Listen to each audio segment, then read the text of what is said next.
All right, our topic next is what's called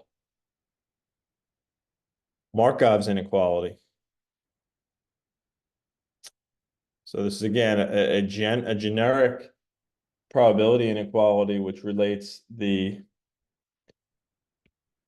probability distribution of a pretty general class of random variables to the expectation. Okay. So the idea is that we're trying to bound probabilities in a general sense. So what can we say about the probabilities of a distribution based solely on on its expectation? Okay. Okay. So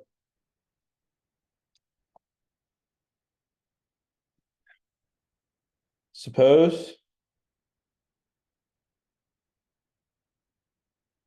X is a non-negative random variable and C is a positive constant, then probability that X is bigger than or equal to C is less than or equal to 1 over C times the probability times the expectation of X.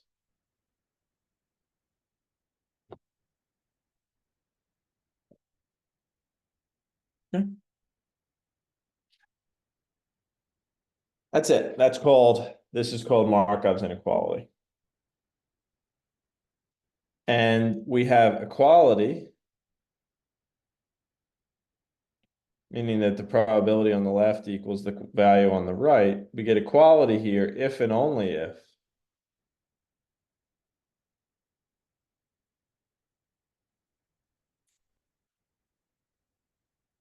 X takes the values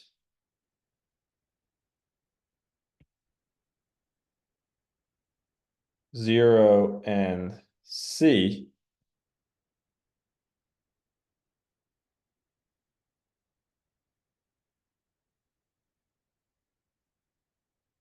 with probability 1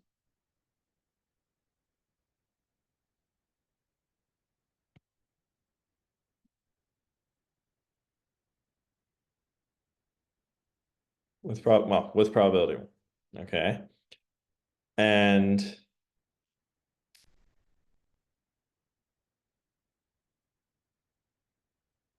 okay. So let's think about proving this, how we do it.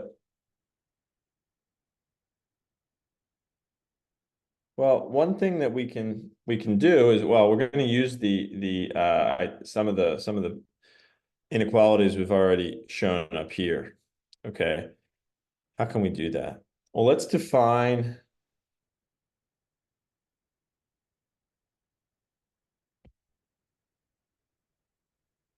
an indicator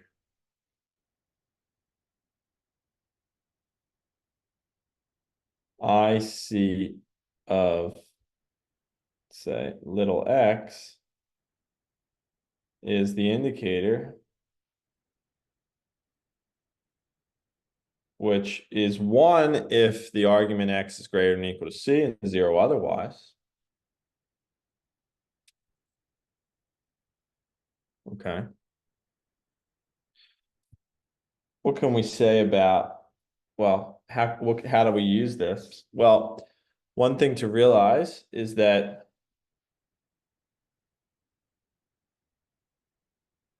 if we think about this as a function, let's say C is here and as a function of x, so x has these values here, so this is just x, right? It's just a diagonal line. But the indicator function, let's just call this 1 here. The indicator function I of Cx, right, is 1 after C and 0. Well, let me I should really do a different color here.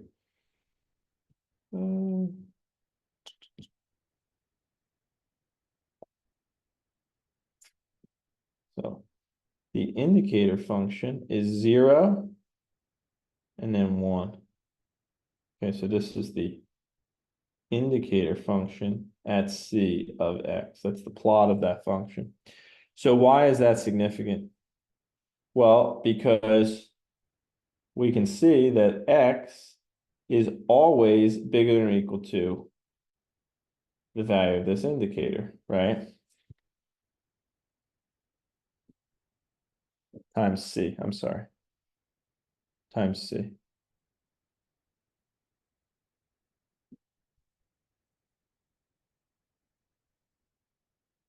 X is always bigger than or equal to C times the value of the indicator.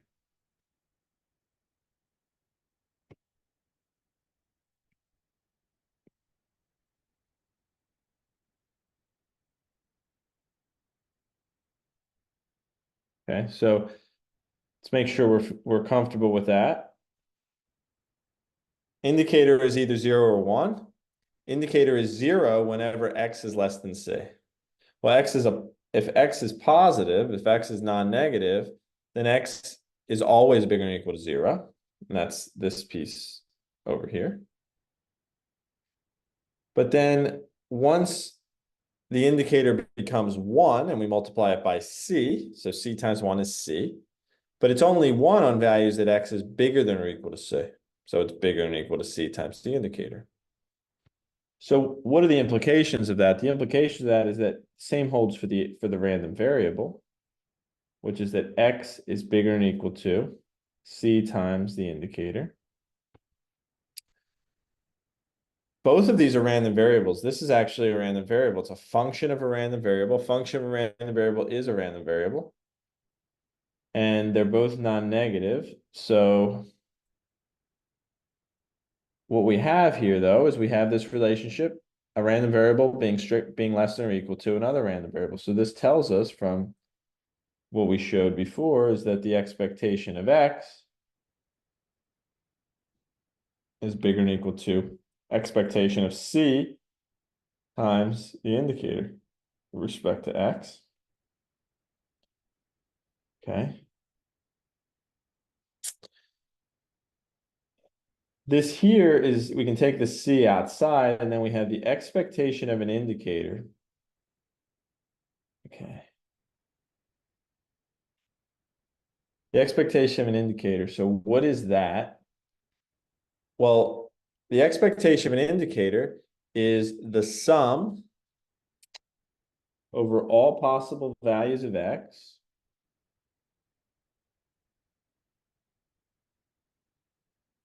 right? So this is now just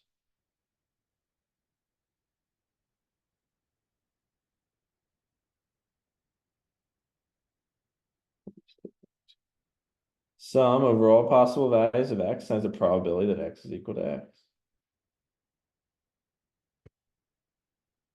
But this indicator function here is just 1 if X is bigger than or equal to 0 and 0 otherwise. So this is the sum over all values of X bigger than or equal to C of the probability that X is equal to X.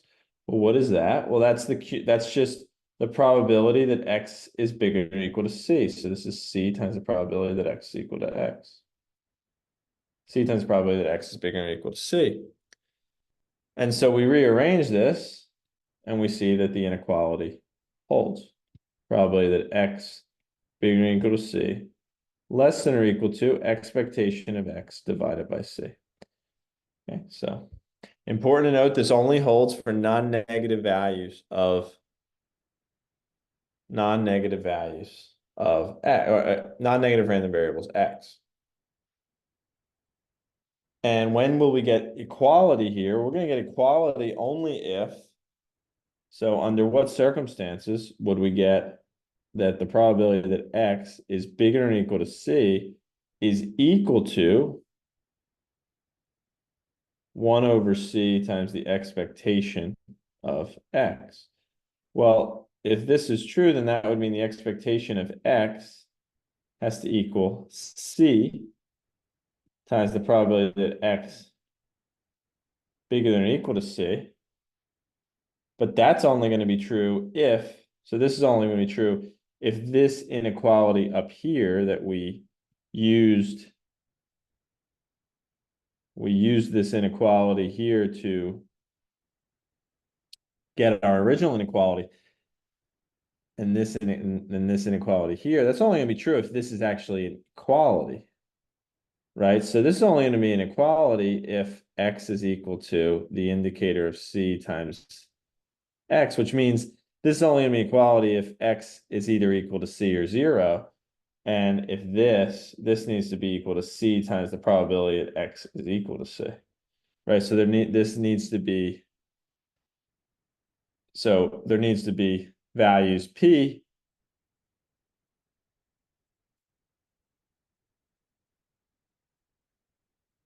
and 1 minus P such that probability that X is equal to C is P, and probability that X is equal to 0 is 1 minus P.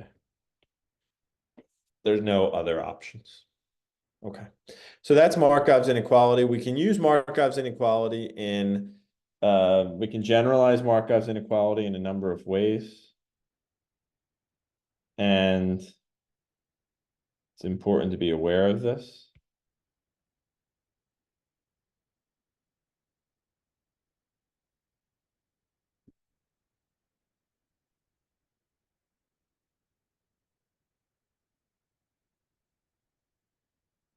So, for example,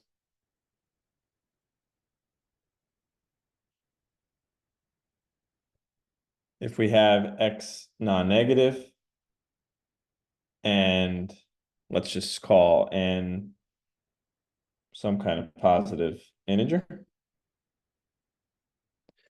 then probability that X is bigger than or equal to C, well, the event X being bigger than or equal to C is the same as the event that X to the power N is bigger than or equal to C to the power N. Why? Because we've assumed that C is positive, and we've assumed that X is non-negative. So raising it to a power is not going to change that relationship. You do have to be careful if X is maybe can take negative values, or if C is negative, taking powers of those can flip one or the other to positive or negative, and this relationship wouldn't be preserved, and we wouldn't be taking the probability of the same event. But because of the monotonicity in this relationship, we can do this. And so we do have to be careful. But once we're careful about it, we realize, well, if that's true, then this is bigger than or equal to 0. This is bigger than 0. So we can just apply Markov's inequality, right? And Markov's inequality tells us that this is less than or equal to 1 over C to the power N times the nth moment of X. So we can get expressions in terms of the nth moments, not just the first moment. We're going to see an application of this next when we talk about Chebyshev's inequality.